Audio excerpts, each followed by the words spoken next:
नमस्कार, आदाब, बहुत बहुत स्वागत है आपका मेरे YouTube चैनल पर। मैं हूं आपके साथ बुशरा खानम फहद। यूपी हुकूमत जो है वो हाल ही में अगर सबसे ज़्यादा किसी चीज़ को लेकर बात कर रही है तो वो पॉपुलेशन कंट्रोल कानून को लेकर सबसे ज़्यादा बात कही जा रही है और इसको लेकर एक मसौदा भी तैयार कर दिया गया है और उस प्रस्तावित जो मसौदा है उस पर आप 19 तारीख तक अपनी राय, अपने मशवरे जो हैं वो दे सकते हैं कि इस बिल को लेकर कोई बदलाव, कोई चेंजेस आप करना चाहते हैं या फिर आपके कोई राय, कोई मशवरे हैं इसको लेकर, तो आप वहां पर जाकर दे सकते हैं। हालांकि उसको कितना माना जाएगा ये एक अलग बात है। जो प्रस्तावित ये मसौदा है उसके अनुसार अगर कोई 2 बच्चों की जो नीति है अगर उसका कोई उल्लंघन करता है तो वो निकाय चुनाव नहीं लड़ पाएगा, सरकारी नौकरियों के लिए आवेदन नहीं कर पाएगा, जो प्रमोशन है, पदोन्नति और सरकारी योजनाओं का लाभ भी उसे नहीं मिल पाएगा। इसके साथ ही किसी भी प्रकार की जो सरकारी सब्सिडी है वो भी उसको नहीं दी जाएगी, उससे वो वंचित रहेगा। किसी भी तरह की जो सरकारी सब्सिडी है उससे उसे महरूम रखा जाएगा। और भी इसमें कई तरह के क्लॉज हैं जो रखे गए हैं और ये मैं आपको मोटे मोटे तौर पर मैं आपको बता रही हूँ। इसके अलावा ये भी कहा गया है कि अगर किसी के एक बच्चा है यानी कि 1 चाइल्ड की जो नीति है उसको प्रमोट भी इसमें किया गया है कि अगर ऐसा है और अगर कोई इसको खुद से अगर इसको एक्सेप्ट करता है कि वो एक बच्चे के लिए ही, जो कपल जो है वो एक बच्चा ही अगर करता है तो उसको किस तरह से ज्यादा इंसेंटिव जो है वो दिया जाएगा, पदोन्नति जो है उसमें किस तरह से उसको तरजीह दी जाएगी, ये भी इसमें कहा गया है। और इसको लेकर वीएचपी तक ने अपने एतराज़ात जो है वो जाहिर किए हैं। अब जब हम इसको लेकर जब हम बात करते हैं और लगातार हम ये देख रहे हैं कि बीजेपी के जो लीडर्स हैं, आरएसएस के जो पदाधिकारी हैं और तमाम लोग जो हैं वो इसको लेकर बड़ी बड़ी बातें कर रहे हैं। हालांकि वही बीजेपी के लीडर थे साक्षी महाराज जिन्होंने ये कहा था कि हिंदू औरतों को 4 बच्चे कम से कम पैदा करने चाहिए। इसके अलावा आरएसएस के एक प्रोग्राम में शंकराचार्य हैं, उन्होंने कहा था कि 10 बच्चे जो हैं वो पैदा करने चाहिए। और इसको दरअसल इस पॉपुलेशन कंट्रोल कानून को भी हिंदू वर्सेस मुस्लिम के तौर पर दिखाया जाता है, पेश किया जाता है और ये बताया जाता है कि दरअसल जो मुस्लिम जो तबका है वहां पर बच्चे जो है वो ज्यादा पैदा किए जाते हैं और अगर इसी तरह से उनकी दर रही, अगर इसी तरह से जितने मुसलमानों के बच्चे पैदा होते हैं अगर इसी तरह से हुए तो जो हिंदू हैं वो माइनॉरिटी में आ जाएंगे और मुसलमान जो हैं वो मेजॉरिटी में आ जाएंगे। ये एक नैरेटिव, एक प्रोपेगेंडा जो है वो लगातार हिंदूवादी संगठन जो है उनकी तरफ से चलाया जाता है। हालांकि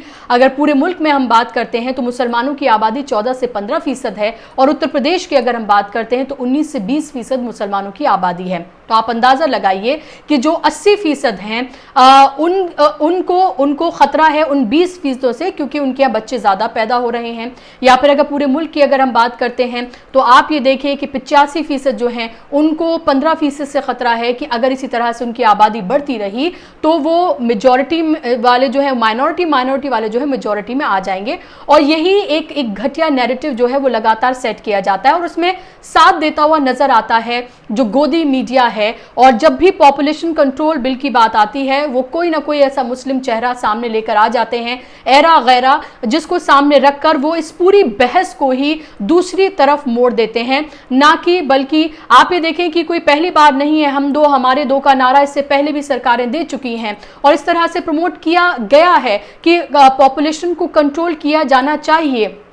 लेकिन जिस तरह से और जिस राजनीति के तहत इन बातों को कहा जाता है उससे साफ तौर पर मंशा जो है वो देखी जा सकती है। अब जब बीजेपी ये जो उत्तर प्रदेश की बीजेपी हुकूमत है, अब जब वो ये बिल लेकर आ रही है और इसका मसौदा जो है वो तैयार कर लिया गया है तो जहन में आपके या हमारे ये सवाल आता है कि फिर जो बीजेपी के जो विधायक हैं, लीडर्स हैं, उनमें से सबके 2 बच्चे होंगे या 2 से भी कम बच्चे होंगे, तभी तो वो इसको प्रमोट कर रहे हैं, या तभी तो वो आप लोगों से कह रहे हैं कि भाई 2 ही बच्चे रखिए, 2 ही बच्चे अच्छे हैं और बेहतर है कि आप 2 भी ना रखें बल्कि 1 ही बच्चा आप करें। तो मैं आपको बता देती हूं, ये टाइम्स ऑफ इंडिया की एक रिपोर्ट है और टाइम्स ऑफ इंडिया ने भी जो उत्तर प्रदेश विधानसभा द्वारा जो लिस्ट जो है, जो इंफॉर्मेशन दी गई है उसके तहत ये रिपोर्ट छापी है जो मैं आपको बताने जा रही हूं कि 304 जो बीजेपी के जो विधायक हैं उनमें से 152 यानी कि 152 जो भाजपा के विधायक हैं उनके 3 या इससे भी अधिक बच्चे हैं। 305 में से 152 विधायकों के 3 या उससे भी अधिक बच्चे हैं। और इसमें टॉप किया है एक विधायक ने जिनके 8 बच्चे हैं। तो 8 बच्चों के साथ बीजेपी के जो एक विधायक हैं वो टॉप पर हैं इस सूची में। और वहीं एक जो दूसरे विधायक हैं उनके 7 बच्चे हैं। इसके अलावा 8 विधायकों के 6 बच्चे हैं, जबकि 15 विधायकों के 5 बच्चे हैं। और इसी तरह से राज्य में भाजपा के 44 विधायकों के 4 बच्चे हैं और 83 विधायकों के 3 बच्चे हैं। तो आपने देख लिया कि 152 जो विधायक हैं 305 में से उनके 3 या इससे अधिक बच्चे हैं और टॉप पर हैं 8 बच्चों के साथ बीजेपी के एक विधायक।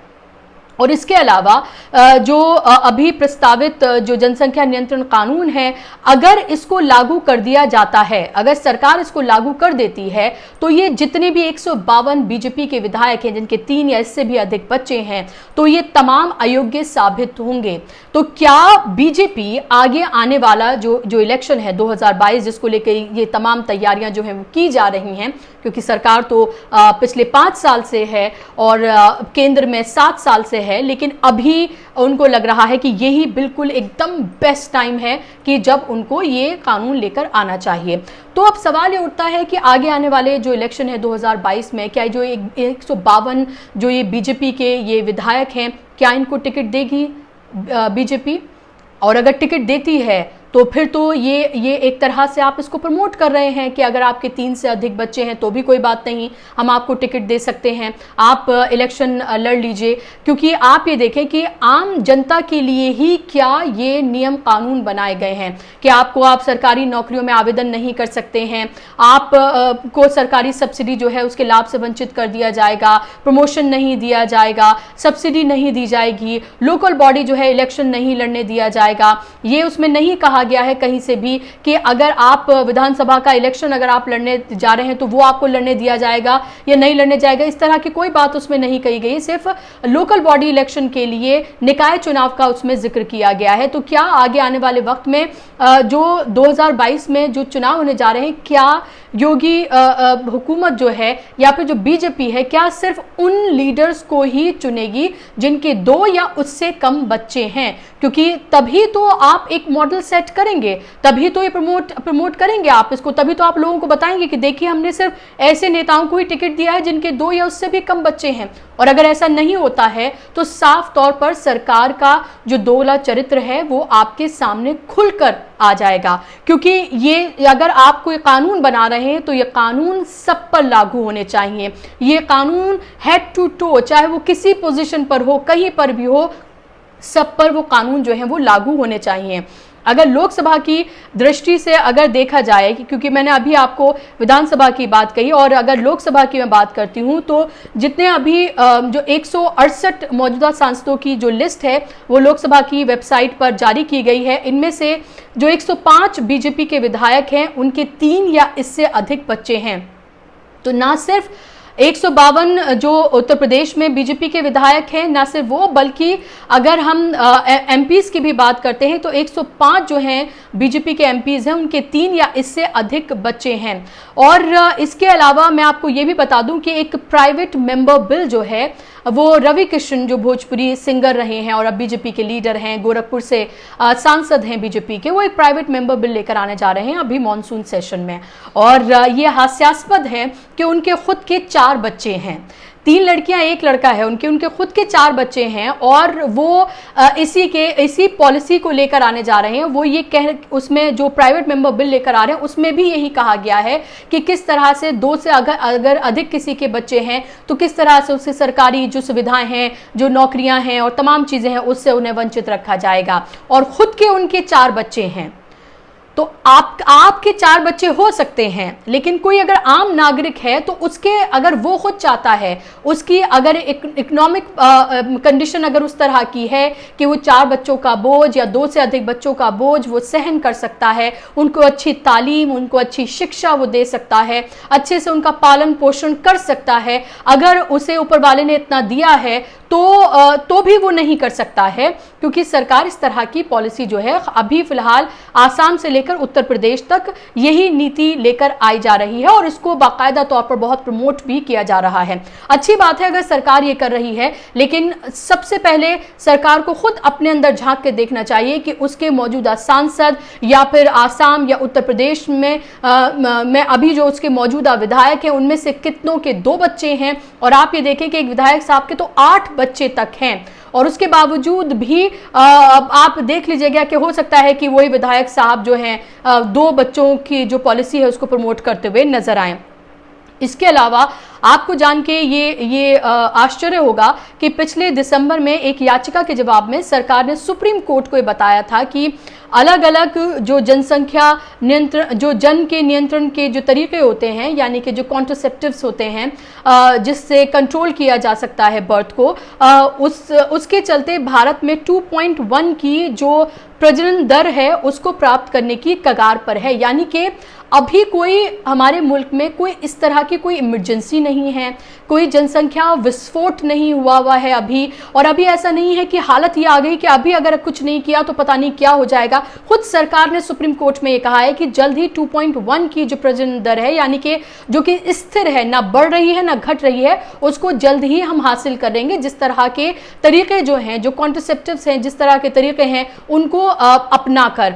और केंद्र ने यह भी कहा था कि चाइना जैसी जो जनसंख्या नियंत्रण जो कानून है वहां पर जो बनाया गया है उस जैसी कानून को अपनाना सही साबित नहीं होगा। ये खुद कोर्ट में सरकार ने कहा है। तो एक तरफ सरकार ये कह रही है कोर्ट में एक याचिका के जवाब में, सुप्रीम कोर्ट में, और दूसरी तरफ वो इस तरह की बातें जो है वो कर रही है। अभी आप ये देखें कि मुल्क में किस स्थिति पर फिलहाल हम पहुंचे हुए हैं कि जहां पर पेट्रोल 100 के पार है, कुछ जगहों पर तो 107 भी पहुंच चुका है, डीजल जो है वो 100 पहुंचने वाला है। आप तेल के जो खाने का तेल है उसकी कीमत आप ये देखें कि 200 के करीब पहुंच चुकी है। महंगाई दर थोक और रिटेल की आप ये बात करें तो वो कितनी ज़्यादा बढ़ चुकी है। इसके अलावा विकास दर माइनस में पहुंच चुकी है। आप अभी फिलहाल ये देखें कि कोरोना की दूसरी लहर से अभी पूरे मुल्क ने त्राही की थी। तीसरी लहर का खतरा लगातार मंडरा रहा है। आईएमए ने यह कहा है कि तीसरी लहर को टाला नहीं जा सकता है, लेकिन तमाम प्रिकॉशंस लेके इसके प्रभाव को कम किया जा सकता है। लेकिन अभी ये लग रहा है कि सरकार जैसे नींद से नहीं जाग रही है। अभी आप ये देखें कि सिर्फ पूरी पॉपुलेशन में से, हिंदुस्तान की जो पॉपुलेशन है उनमें से सिर्फ 5% ही लोग ऐसे हैं जिनको दोनों डोज जो हैं वो वैक्सीनेशन की लगी हैं। यानी कि 95% लोग अभी भी ऐसे हैं जिन्हें वैक्सीनेशन की दोनों डोज नहीं लगी हैं। लेकिन उसके बावजूद भी सरकार की प्रायोरिटी आप ये देखिए, उत्तर प्रदेश हुकूमत जहां पर 2022 में इलेक्शन होने जा रहे हैं, हमने देखा कि जो सबसे ज्यादा प्रभावित राज्य रहे दूसरी लहर में कोरोना की, वो उनमें से एक था उत्तर प्रदेश। गंगा के तट से लेकर प्रयागराज के तट से लेकर हमने तमाम जगहों पर लाशें तैरती, रेतों में दबी भी हमने वो लाशें देखी। लोग अस्पतालों के बाहर, अस्पतालों के अंदर, घरों में ऑक्सीजन जैसी बेसिक चीज की कमी की वजह से मर रहे थे, तड़प रहे थे। लोगों के कारोबार बंद हो गए, लोगों की नौकरियां चली गई। अभी भी लोग जो हैं बुरी हालत में हैं। लेकिन अभी सरकार की प्रायोरिटी जो है वो है धर्मांतरण कानून, अभी सरकार की प्रायोरिटी है लव जिहाद कानून, अभी सरकार की प्रायोरिटी है पॉपुलेशन कंट्रोल कानून, और इसी तरह के और दीगर कानून अभी सरकार की प्रायोरिटी है। अभी आगे 2022 में इलेक्शन होने जा रहा है, आपको ही तय करना है कि आपके लिए दरअसल क्या है प्रायोरिटी। और मैंने सरकार में बैठे जो लोग हैं, जो विधायक हैं, जो एमपीज हैं, उनके कितने बच्चे हैं उसका भी चेहरा मैंने आपको दिखा दिया। अब ये आपको सोचना है, ये सब मैं आप पर छोड़ देती हूँ। मेरा काम है सिर्फ आप तक इंफॉर्मेशन पहुंचाना। आपकी राय, आपके मशवरे जो हैं वो आप खुद दे सकते हैं। और आप मुझे कमेंट बॉक्स में भी बताइए कि आपको कार्यक्रम कैसा लगा। आप मेरे चैनल को सब्सक्राइब जरूर करें, ज़्यादा से ज़्यादा लोगों तक इसको शेयर करें। फेसबुक, इंस्टाग्राम और ट्विटर पर भी आप मुझे फॉलो कर सकते हैं बुशरा खानम के नाम से। तो इसी के साथ आज के कार्यक्रम में बस इतना ही। नमस्कार।